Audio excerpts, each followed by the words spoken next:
انا بتكلم ان انت حتى ممكن تكون في مصر وعايز تعرف صاحبك في بلد تانية هيفطر الساعة كام، بتقدر تعرف. لا ما بقاش انترستد اعرف هو يفطر امتى. انا بس بقول ان التكنولوجيا اتطورت يعني لازم يعترض، لازم ينظر وخلاص. عمال يفطروا براحتهم انا ماليش دعوه.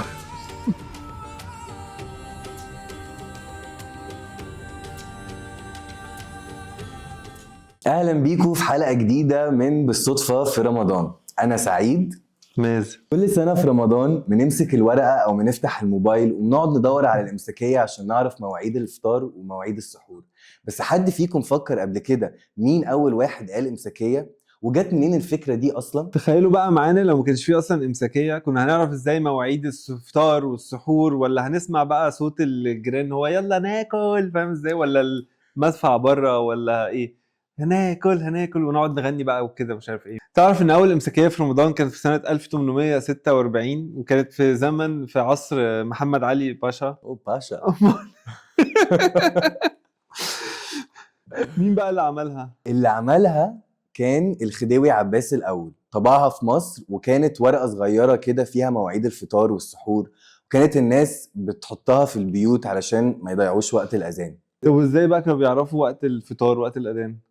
قبل كده كانوا بيعتمدوا على كذا حاجة، كان في بقى المسحراتي والأذان وكان في الساعة الرملية وبرضه الساعه كان ايه؟ الساعه الصبح الساعة الرملية. عارف الساعة اللي بتتقلب دي؟ اللي بنقعد نلعب بيها والرمله تنزل وتطلع. اه هي في دي بقى. كانت 24 hours يعني. والله أنا ما حضرتش الزمن ده بس متأكد يعني كان في واحدة 24 hours أو from من اللي هو من ساعة ما ال sunrise to sunset dusk to dawn I don't know. اوه واو.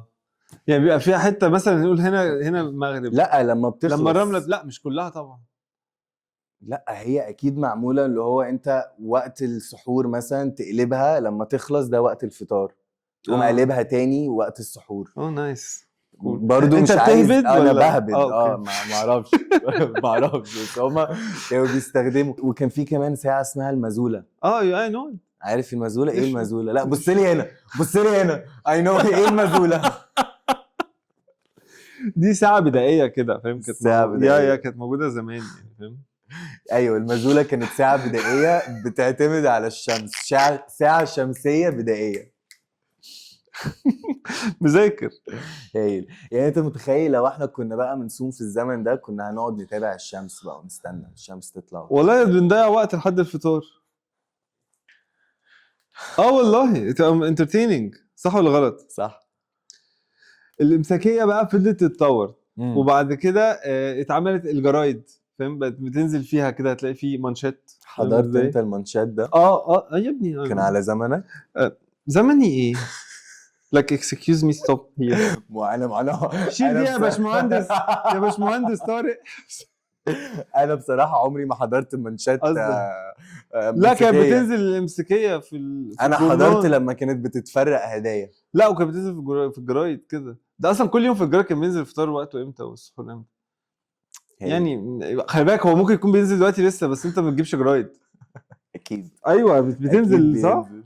ايوه بس اكيد ثانك بينزل. يو والله someone supports me here. وبعد كده بقت فيها على الموبايلات الابلكيشنز بقت Yes. كلها الكترونيك. وبعد كده بقى اللي دي بقى ميعاد الفطار وميعاد السحور.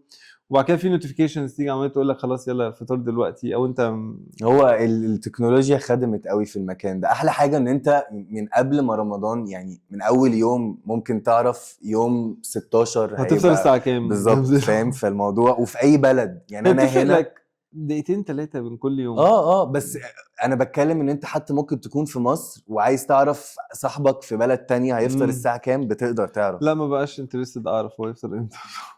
انا بس بقول ان التكنولوجيا اتطورت يعني لازم يعترض، لازم ينظر وخلاص. عمال يفطروا براحتهم انا ماليش دعوه. طب انت عارف ان اول امساكية ظهرت في السعودية كانت في سنة 1916؟ ظهرت عندنا قبليهم. ايه ده بجد؟ يا ما ازاي؟ مش ازاي مش هم هناك بيصوموا قبلينا؟ مازن انت سمعت انا قلت ايه؟ اي مين هم؟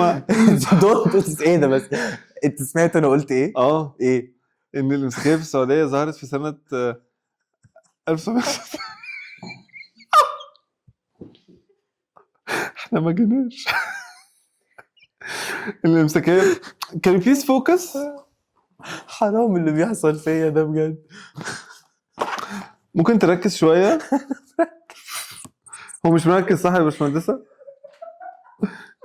يعني ازاي؟ ايه اللي انت قلته ده؟ معلش يا باشمهندس محمد، نعيد الحته دي. طب انت عارف انه اول امساكيه ظهرت في السعوديه كانت في 1916؟ ده زمان قوي ده. زمان بس بعدينا. مم. كانت هناك بقى ايه لما ظهرت، كانوا بيوزعوها التجار اللي هناك، كانوا بيوزعوها هدايا للناس لما يشتروا حاجات. لا جيف اويز. انا بقى حضرتها كده، فاهم يعني. اوكي. طبعا انا مش مولود في 1916 بس يعني على ايامي كانت الامساكيه بتتوزع في السوبر ماركت مثلا، هو مديك اوكي، اللي هي الريسيت. بتبقى زي ايوه بتبقى كرتون ورقه كده، كده ورقة كده، بالظبط أيوة. بالظبط. بما اننا بنتكلم على الامساكيه وكده، انت عارف انه رمضان دايما بيبقى 30 او 29 يوم صح؟ اشمعنى بقى؟ هل انت تعرف ليه الموضوع ده؟ هو كده، بس هو ليه مش يومين بقى في الاسبوع، ولا اسبوع ولا اسبوعين؟ او احنا بنعمل دايت ولا ايه؟ ليه مش يومين ولا اسبوع؟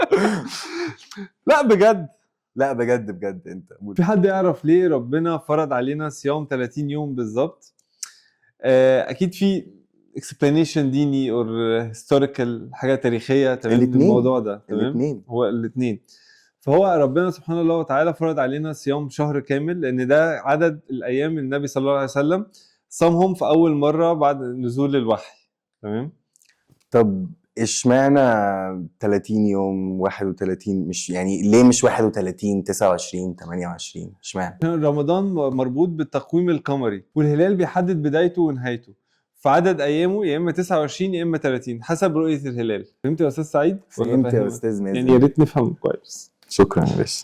انت عارف بقى ان قبل الاسلام كان في ناس بتصوم برضو؟ ايوه طبعا كان في ناس بتصوم قبل الاسلام. ايام الجاهليه العرب كانوا بيصوموا ايام متفرقه من السنه. اللي هم مش ورا بعض يعني، مش 30 days مره لا واحده. لا لا ايام آه. متفرقه. وكان في صيام عند الرومان والمصريين القدماء بس بشكل مختلف. يعني الصيام كان دايما موجود بس احنا اللي نظمناه وعملناه بشكل دايم في رمضان. واو. احنا كمسلمين يعني كل يوم بنتعلم حاجه جديده. استنونا بكره في قصه جديده ومعلومه جديده في رمضان. ولحد ما نشوفكم تاني، خليكم بخير، خليكم بتضحكوا and stay you. سبسكرايب وسبسكرايب.